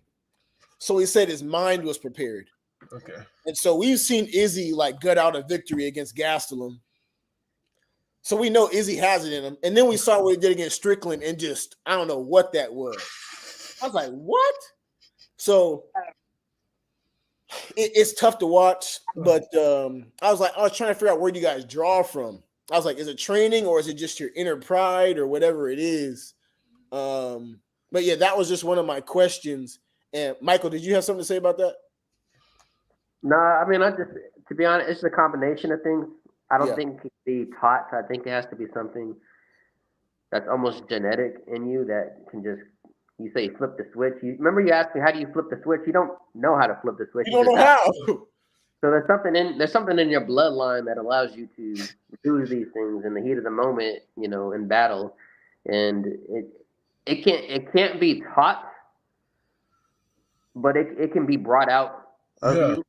And the way it can be brought out of you is like you're saying, like touching the waters in practice, going to those dark places in practice. Like I told you, like a lot of my worst experiences have came from sparring. Like I've been dropped in sparring. I've been dropped with body kicks. I mean, with body shots. I've been hit in the temple where I have lost control of my body. You know what I mean? Yeah. I took a knee to the head. And so all these worst scenario things that happen in sparring. So then, I go into a fight and it's like, okay, I've been here before. I don't need to panic. I'm relaxed. I'm calm. So like you said, like a lot of those deep waters, and Habib's really big on it with training his people. He likes to take his fighters into the deep water in training. I'm going to take you to a deep ocean. I'm going to take you to a deep ocean. That's how he says it. That's all fighting is. It's like you train for months for one fight that's going to be, 10 minutes maybe? Yeah. You train all these months, all these hours for a 10-minute fight. But what that is that's just preparing the muscle memories, the fibers, and everything to react the day of fight night. So you already know what to do. Trey, did you want to add on to that? Yeah, I'm gonna say, have you ever like was walking and then you wasn't paying attention and bumped into a wall? I've done it. And then it hurt, and then you like, are you get mad at the wall? Yeah, I do it all the time. For me, it's like like if I get hit and I feel like that actually shook me. Yeah. It's like I gotta. That's a good analogy. I get what you're saying. And like go harder, and You know, so like it's kind of similar to that. I ain't gonna lie, when I was a kid and I'm running to the wall, I punched the wall. And I get more mad because it hurt. But yeah, it's something like similar. But no, yeah, I hear you, and I was just trying to get some insight from you guys, especially because, yeah, I feel like people think getting punched, me even, like, oh, it ain't that bad until you really get punched, and then I was watching a Bellator fight earlier. Michael was the fight just before the AJ McKee fight, and in the first round, the dude got eye poked, and so it kind of set the tone for the rest of the fight because he was bleeding from his eye. And I was like, if he didn't get eye poked, this may be a different fight. Dude ultimately got smoked 5-0. But I was just like, there was like some mental adversity he maybe could not prepare himself for that happened though. But it was actually, you don't know if that's going to happen to you. You know if you're going to have to take a liver shot or anything like that. And so I was curious about you guys' opinions, but I want to get into like two more topics. Did we all see Islam versus Volkanovski? Yeah, I saw that. yeah. Well, I'll shoot it off. Volk. Oh, this man drunk. That's gonna be on a YouTube short. The audio right now. That's gonna be a Trey YouTube short. back I'm sorry, man. No, it's all good. There is a, what do you call it? Volkanovski, right? Before I even get to the Islam fight, this dude, right? I'm not judging the man, right? But I think in his post-fight comments, he said that he was in a dark place because he wasn't able to fight enough. That's kind of what he was implying. He's like, I don't get to fight enough. And I was like, all right. I look at like Volk on the outside. I ain't judging him. It's not my business, right? But I think he has a wife, right? And I think he just has another baby on the way. And so he's like, I need to pretty much be fighting more because if I'm not fighting, I'm in a dark place. I was like, that's interesting. I've never heard that before. I was like, this ninja must hate his family. He doesn't want to be Goku. He don't want to be around his family, dude. He just wants to be fighting. I was like, dude. I was like, what is this? I've never heard of nothing like that. Was the craziest excuse I've heard. I like Volk. I think Volk is honorable. So it was just something crazy to me. I was like, man, what's he going through? But I don't know people's experiences. That's why I'm not judging. But I thought it was funny. I was like, this dude just don't like his family, dude. And so he had said that. And he obviously, we saw him fight Islam. Islam knocked him out. It is what it is. I don't know what to say. I don't even have any excuses for him. So what are your thoughts on that fight? There's not much to say, but what do you guys think about it? And then where does Volk go from here? Back to 145. That's all you can go. But it's crazy because like Usman and Volkanovski, if I'm not mistaken, like that was on short notice, right? Short notice, yep. So like I don't know, it felt like a setup to me. But what do I know? What do we know? Yeah. Man, Michael and I were talking about it. We got time. Because we felt like Charles Oliveira, maybe Michael, maybe I'm wrong about your opinion on this, but we said that this dude felt like a duck, right? And like the UFC was behind the scenes getting ready to do Islam versus Volk 2 because we knew Charles was going to duck. And then Usman. Well, who was Chimaev supposed to fight before Usman? Paulo Acosta, whatever they say his name.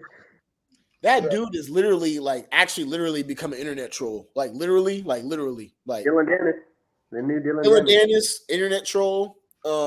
He stopped posting about that girl though. Good. I ain't seen a Logan Paul girlfriend tweeting forever, dude. Because that girl was, dude. Who? Man, she was a hoe. But I'm gonna leave it at that, man. Are you talking about Logan Paul girl? Yeah. Yeah, that's wild. Yeah, it's wild. That's all I can say, man. And I was just because I don't follow Dylan Dennis because he's one of those people who's too annoying to me. But like, if you show up, I'll look at your tweets, but I don't really want to look for him. I was like, this dude hasn't tweeted about her. Like, it occurred to me on the show. I was like, he hasn't been tweeting about that chick, which means that lawsuit was probably real. Because I think she filed a lawsuit, like saying defamation of character or something like that. I was like, bitch, these are your own picks. But whatever. That's crazy. You can do that. Yeah, it's crazy. Logan Paul's a clown for wifing that chick, but none of my business, man. That's yeah, bro. That's your business, dude. But Dylan Dennis, one of those punks. He can grapple though, but that's it. Shit, I went on a tangent because of that whole Nina, Logan Paul's girl. She got me in my mind in a whole nother place. I said, "Ho, Michael, what were we talking about? What was the original question?" I have no idea.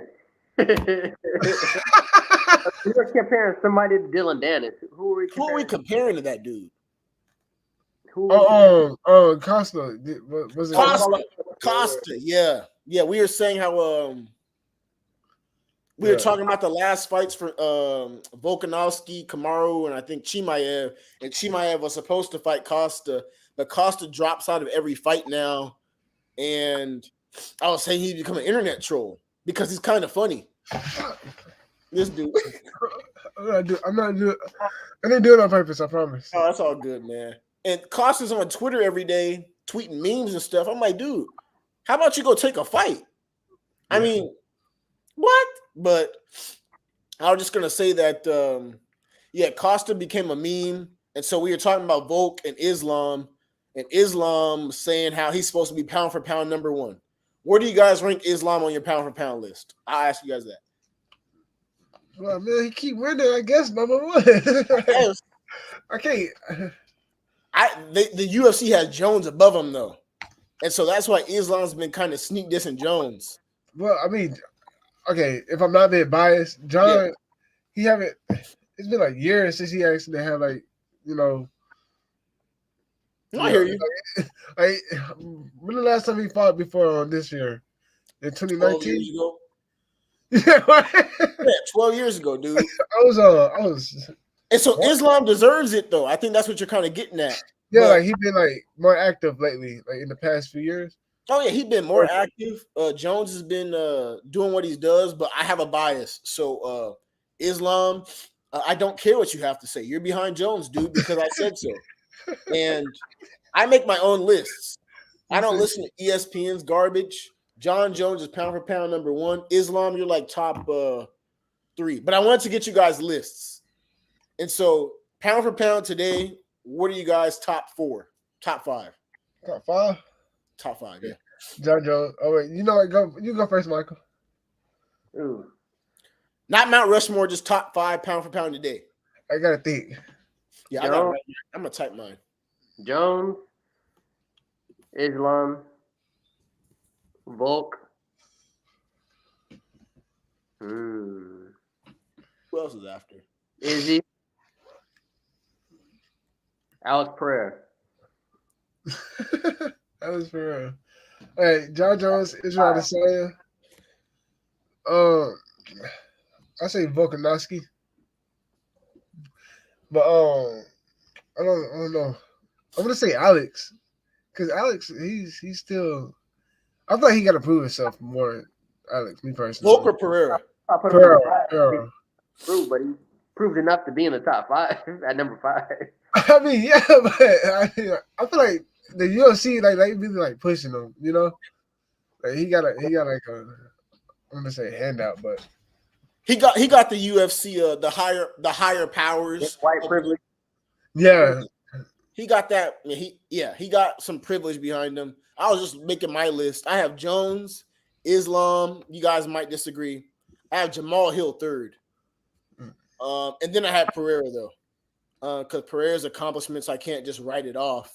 I don't know who I have 5th, but it's probably one of these lower weight divisions. I'm just missing like a name.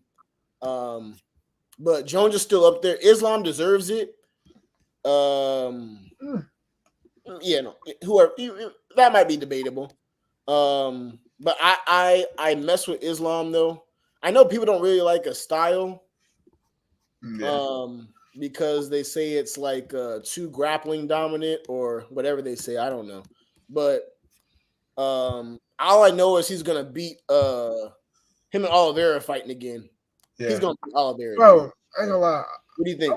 I wanted Oliveira. Like, when they first fought, I want Oliveira to win. I thought we were both rooting for Oliveira. Me and Michael were. Yeah. I thought he would have been like the better champion, you know? Yeah.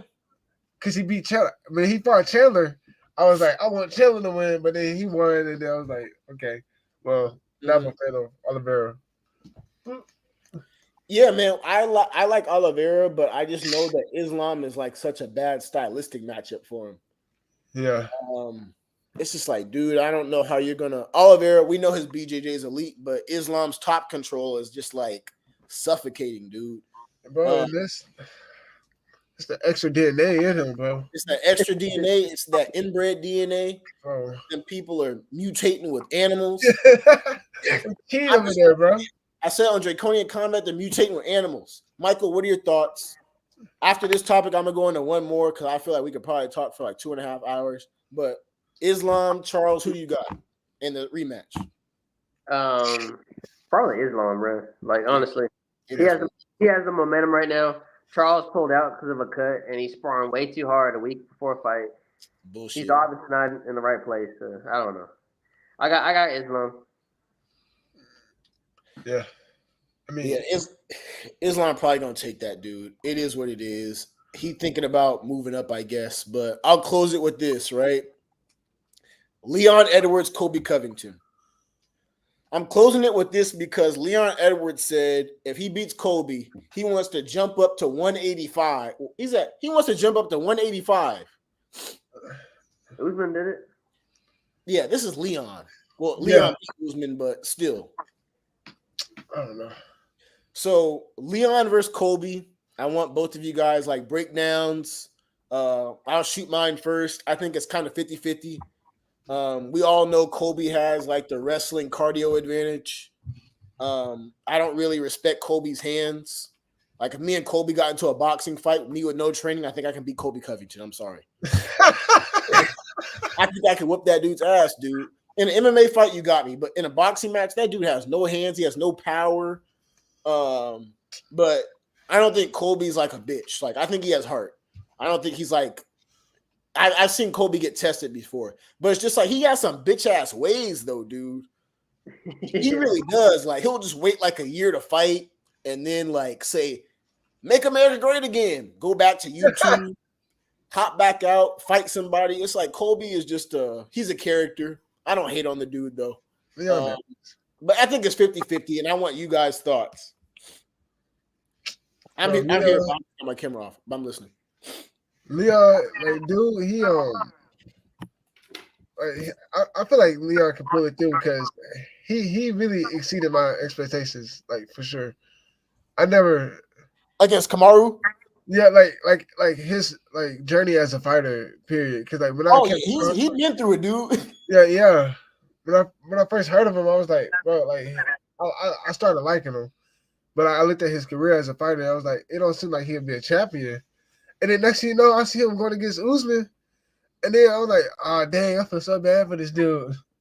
But then, he knocked him out. I was like, oh. And then he beat him again. So now I'm like, I gotta believe him. I gotta believe in him. He already done it. You know? Got it from the mud. Yeah, I agree with you. Michael, what do you think about that fight? I think it's gonna be a fun fight, but I think Leon Edwards has the striking, of course. Right. But I think like what you're saying, you're saying you can beat Kobe in a boxing match. I think Kobe. I think I can beat that ninja in a boxing match, dude. I think he acknowledges that, though. I think he knows his weaknesses. Mm-hmm. Where he lacks him at striking, he can be very, very overwhelming with his pace. Even though his striking's not doing a lot, it opens up his grappling. And with that grappling, then he's combining, little pit pocket shots with his grappling. And he has a pace where it can be a very competitive fight with Leon Edwards. If somebody gets knocked out, I definitely see it being Kobe. Just because Leon Edwards has the striking and the, probably more power than Kobe does. But I can see it going the distance. I can see it going the full 5 rounds. I'm not sure though, because there's no telling with MMA. Anything happens. So I'm not sure how this fight's gonna go. All I know is Colby has an overwhelming pace with his cardio, and he can make it very uncomfortable for Edwards. But at the same time, Edwards has the better striking, and he starts Usman. So there's no telling how this fight can go. All I know is I'm gonna watch it. You know what I mean? Harrison, you're muted, I think.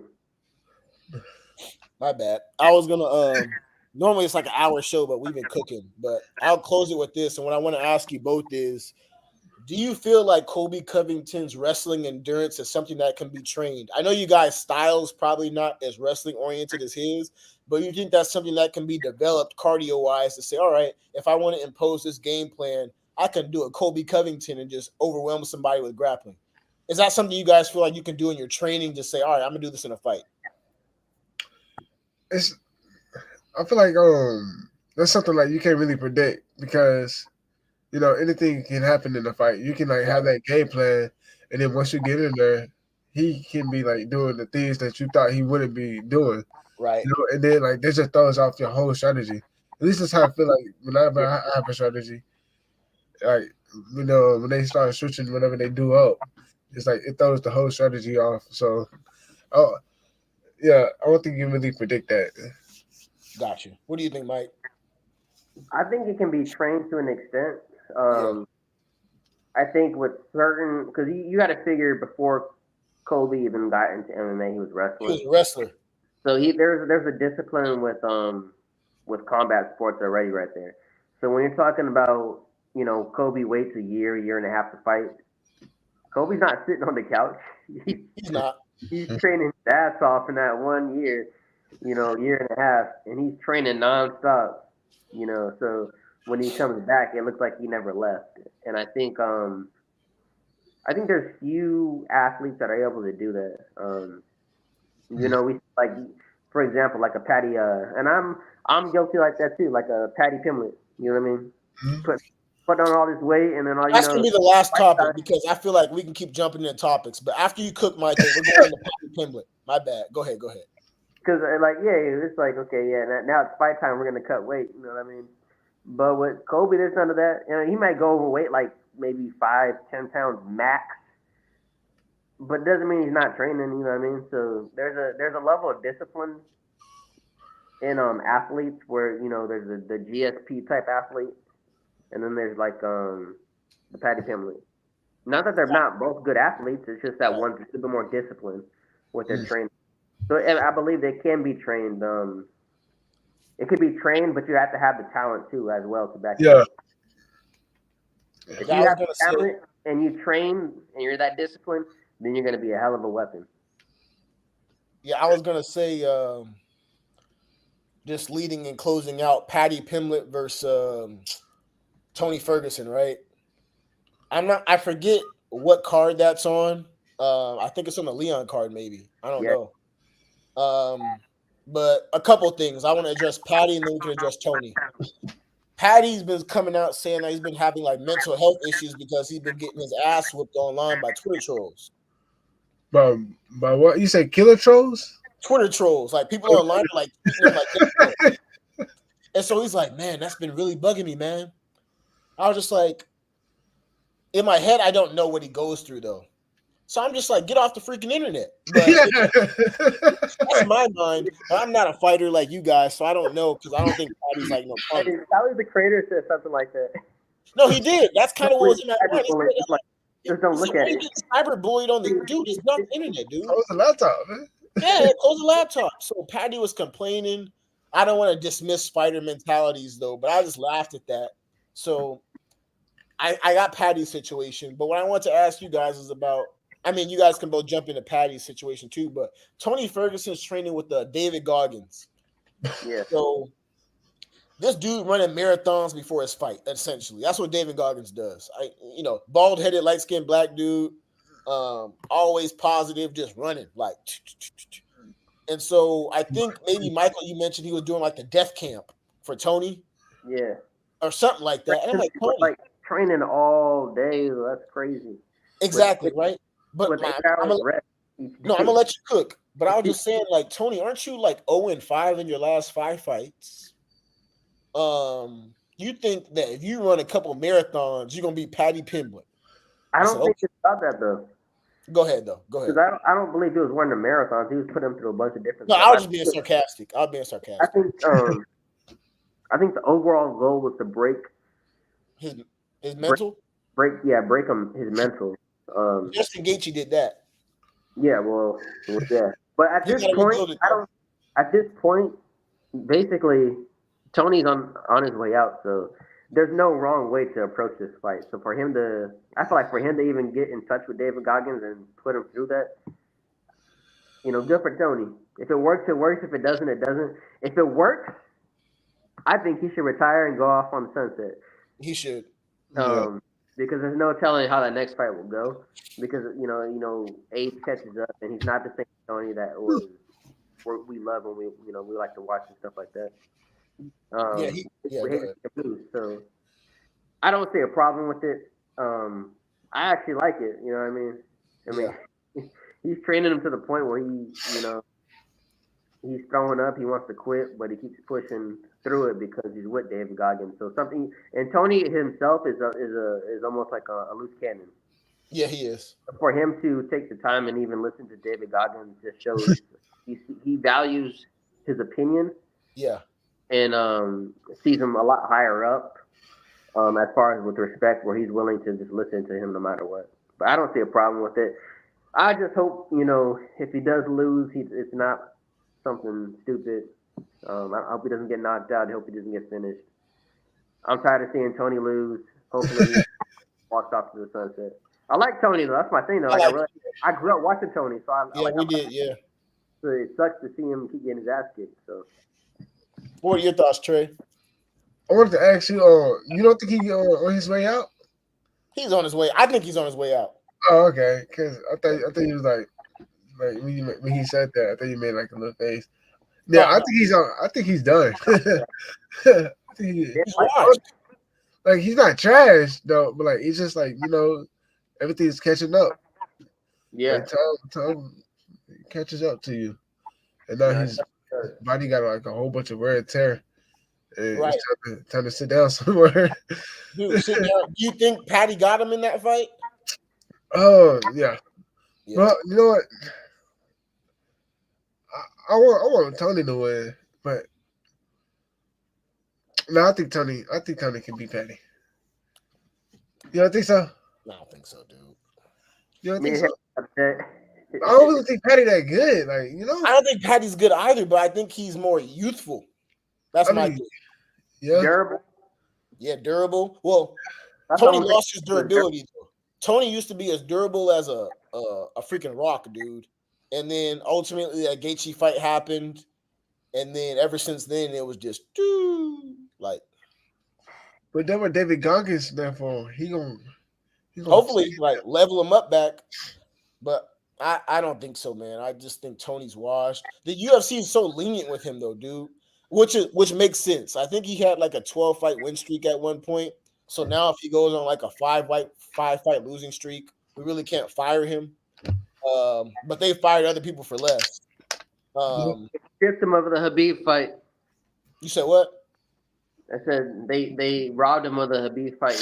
He robbed himself. Never happened. He did. Well, I thought Habib played or something. It got like rescheduled like 3 times, but the most clumsiest thing, which is the way only Tony Ferguson would get out of a fight, he tripped over a wire on the weigh-in. He tripped over a freaking wire. I said, this fight never going to happen. This Ninja Tony, man. That's a cartoonist. Like, he's so, like, cartoonist. Like, he's a cartoon, literally. The drills he does, it's like, dude, can you go sit down somewhere, dude? Like, bro. Y'all know how Tony is. Y'all know how Tony is. But if it was up to me, I could probably bring on another 10 topics, but I don't want to take everybody's time.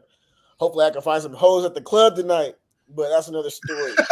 You go to the club, man? I'll go to the club, man. My friend just hit me up. I'm going to see, though. I'm going to see. Otherwise, I'm going to kick it. But we had another episode of Draconian Combat. We had a great guest today, undefeated in Arkansas. don't get it twisted. You guys will get beat up, choked out, whatever it is, playing his game. But Mike, Trey, did you guys have any last comments before we all pack it up? I appreciate you though, Trey. You made this a lot entertaining, man. You did good. I want to ask you something real quick before we log off. You told me you have a fight December 3rd. Okay. Well, dude, I don't like right now. I don't even know because it's supposed to be in Arizona. But coach said like tomorrow he's gonna let me know like the details. But yeah, it's supposed to be in Arizona, so like we trying to find out like travel expenses. But yeah, so like I'm probably not gonna be able to do it. If not, like but who you was talking about earlier?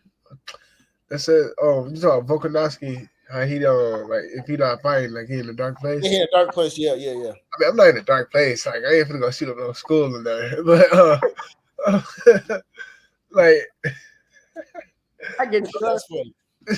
Like, but I wanted to fight again, and like that kind of get me down.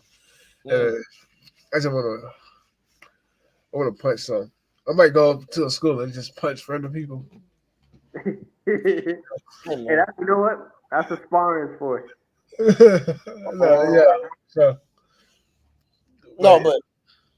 yeah, I guess to your point though. So you're saying the fight was supposed to be next month, December 3rd, I think. But then travel arrangements are kind of getting in the way, and so if that doesn't fall through, you think it probably a fight within 2 to 3 months. Then, yeah, I mean January for sure. Okay, gotcha. Yeah, I'm trying to fight again. Like I want to be able to fight. I feel like I'm behind, so I want to be able to fight back to back. Gotcha. Because like at the age of 21, and I really just started fighting. John Jones was champion at 22, wasn't he? Yeah. So yeah. But I wouldn't compare myself to Jones. I feel like you got a bright future, man. So just keep going. You're honestly moving at like an accelerated rate, dude. Something like that. Like, come on, man. Wait, what you say? If you got like fights in a year, right? Yeah.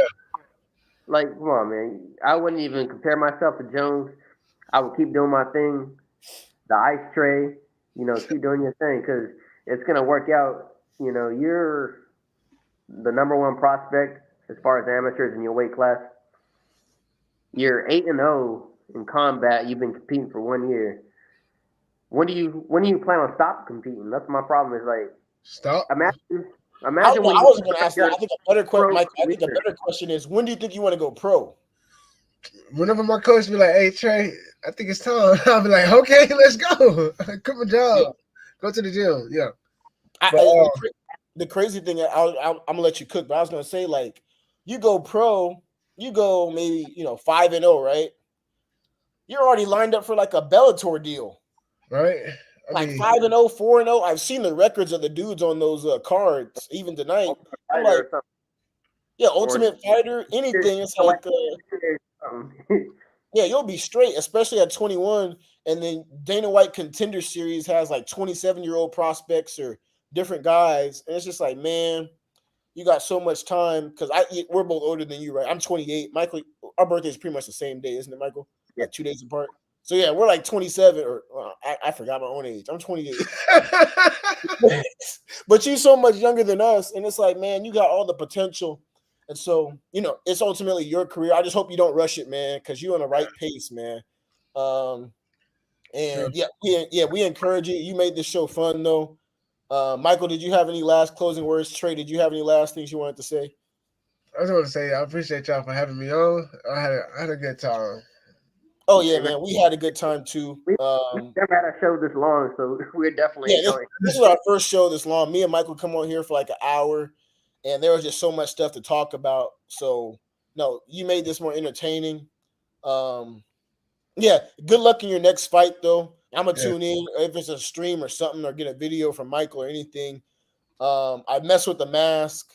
I hope you keep that up. But yeah, man, this is another episode of Draconian Combat, hour 50 minutes tonight. Look out for Trey. Somebody's ass is gonna get whipped in your state near soon. Hopefully I can take a fight in something kickboxing, Muay Thai. I don't know. Michael, he's gonna get his next fight soon. And stay tuned. We're gonna drop another episode next week. Or Michael, aren't we on Sunday? We're thinking about Sunday. Well, yeah, we can do it Sunday. Yeah, we're thinking about Sunday, but Trey, we want to keep in touch with you though. So for sure. Yeah, we for sure want to bring you back on when you're ready. Just whenever you're ready to come back on, let us know and we'll do it. Yeah, whenever you're ready. Yeah. Whenever you got some good news of your fight game and stuff like that, come on. And we'll have a bigger following at the next time, man. We're starting with the gutter, but we're gonna have a following so you can get some clout. Thank you. I need some. Yeah, man. But it's all good. Good night, y'all. I'm gonna see. I know y'all in Arkansas, but it's only 9:30 over here, so I'm gonna see what I can do at the club tonight. Wait, hold on. Where you from? I'm in California. All right. Yeah, so me and Michael are both from the same exact city. We went to like daycare together. Yes, he moved to Arkansas, so then I'm in Cali still. Oh. Yeah, I'm in Santa Barbara. They go way back. Yeah, we go way back. Okay. Yeah, man. So good night, y'all. Let me see if I can find some women. That's right.